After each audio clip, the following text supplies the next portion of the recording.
Hi guys, Giselle here for another awesome topic about books. Today we are going to practice the part 2 of the IELTS, okay guys?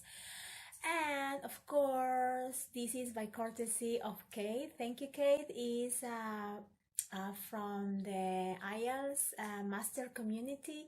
Okay, of Kate. Thank you, Kate, for those awesome words. The vocabulary that I was collecting is so incredible, people. I encourage you to go into this.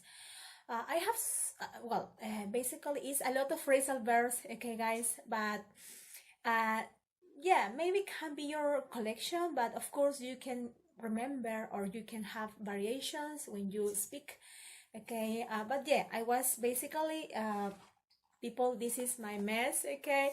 And what I do basically is just simply kind of checking. In part 2 you can have some notes, okay. But of course I kind of circle my principal ideas. Yeah, I'm going to start, okay. Today, boys and girls, I was into Aesop's Fables, okay. Aesop, as we all know, is about the legendary Greek, okay, people, the Greek culture, and the Greeks, and Aesop, we all know, is kind of the fables, okay, about animals, and I'm going to talk about that. Maybe it can be your favorite or maybe not, but yeah, feel free to use the ideas. And yeah, basically I'm going to show you some strategies that I use. I put my eye kind of on the reading, but also looking at the camera, so I imagine that I am in front of the examiner or in front of the public or something like that, okay, guys. But yeah, this is just my first draft, so okay.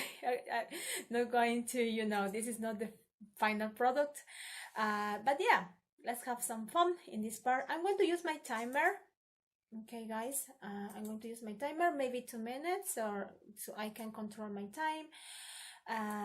Okay, Aesop's Fables, so amazing. Okay, let's do it. Okay, basically I'm going to put my eye here, some notes, and also on my computer, and of course I'm going to share with you about this vocabulary that I have. So let's go.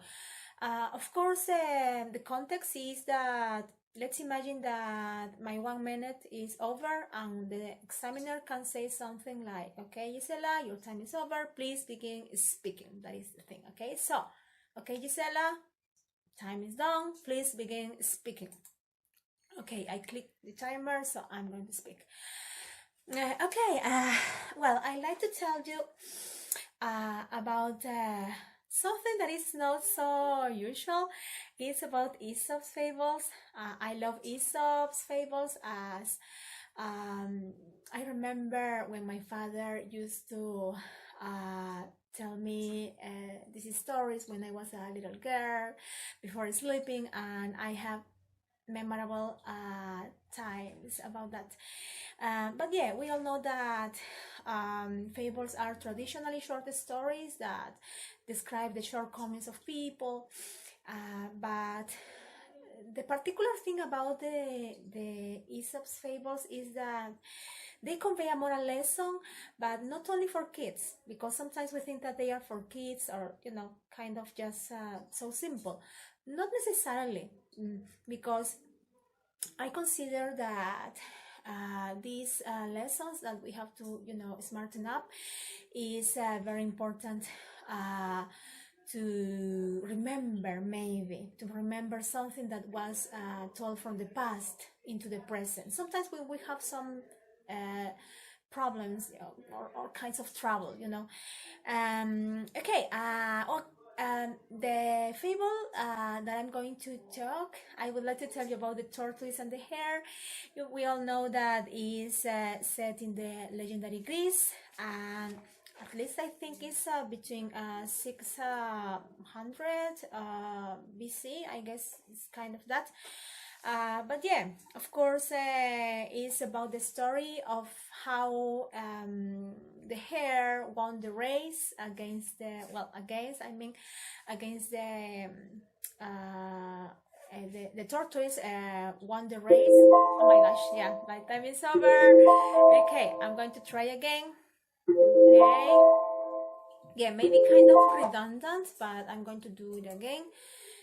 This time I will go into this maybe faster. This is my first time, so let's do it again. Okay, so Gisela, describe a book you read recently. Okay, I'd like to tell you about a fable from Aesop. We all know that Aesop's fables are traditionally short stories that talk about the shortcomings from people, as we all know.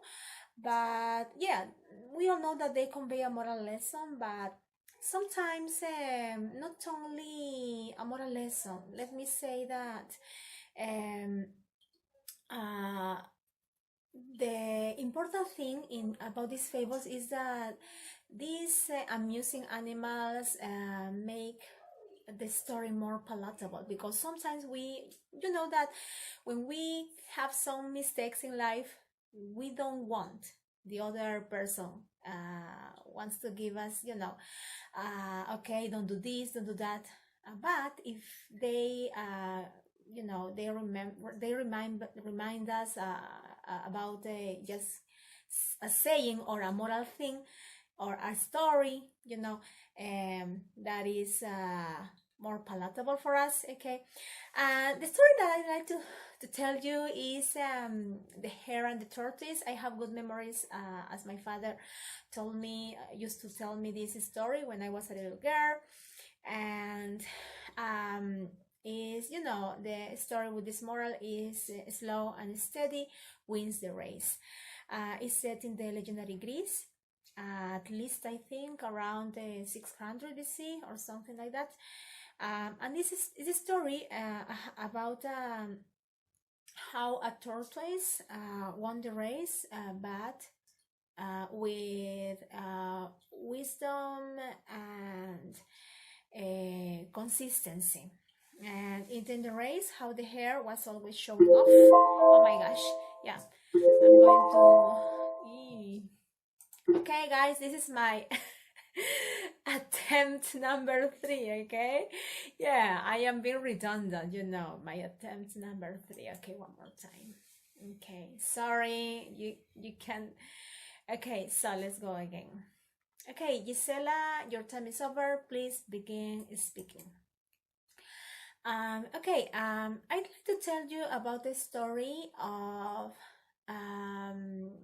the tortoise and the hare. Is in the Aesops Fables.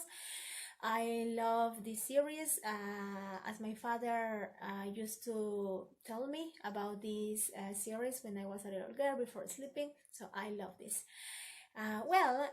It's set in the legendary Greece. At least I think is in about 600 BC, kind of that. And the story is about we all know is how Hare won the race against the rabbit or the hare. Sorry, how the tortoise won the race. Okay, it's a story about how a tortoise won the race, but with consistency and wisdom. So it then narrates how the hare was saying the other animals that he was the best. He was all the time he was showing off. Until the animals were talking about how to smarten up this hare. And finally, the tortoise gave him the lesson. And I love this story because sometimes when adult, sometimes I feel that I don't want to do things so quickly, but maybe with patience and steadiness I can achieve my goals, right? Okay, people, that's all. And well, basically, this is my attempt 3, and I was, yes, I was, yeah. Even that is not so perfect, because the idea is not to be perfect, but maybe you can have some ideas in your mind and maybe some phrasal verbs that you remember.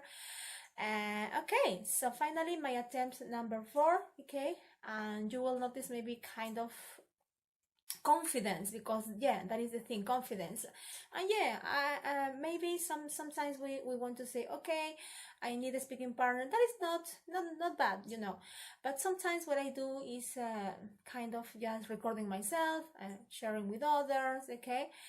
Even if you put me thumbs down, yeah, kabbalistically that is positive and this is negative, okay, boys and I was checking some of these things, okay. Some reviews, they say that this is the thing, the good thing, and this is the bad, and we live in a world that is not, let's say, this is not the real world, okay.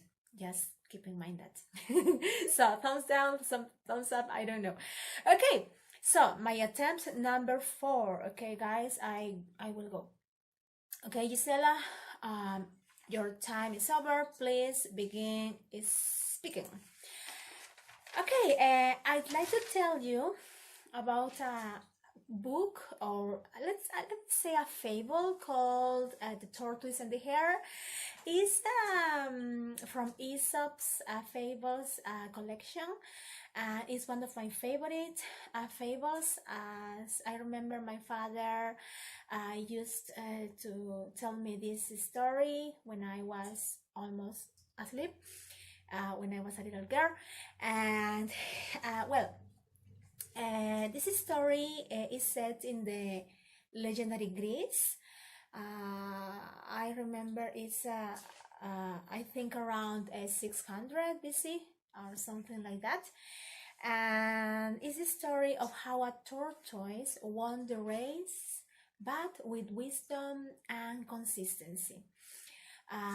So it then narrates how the hare was all the time showing off and saying that he was faster than the other animals, so the other animals were agreeing in how to smarten up this hare.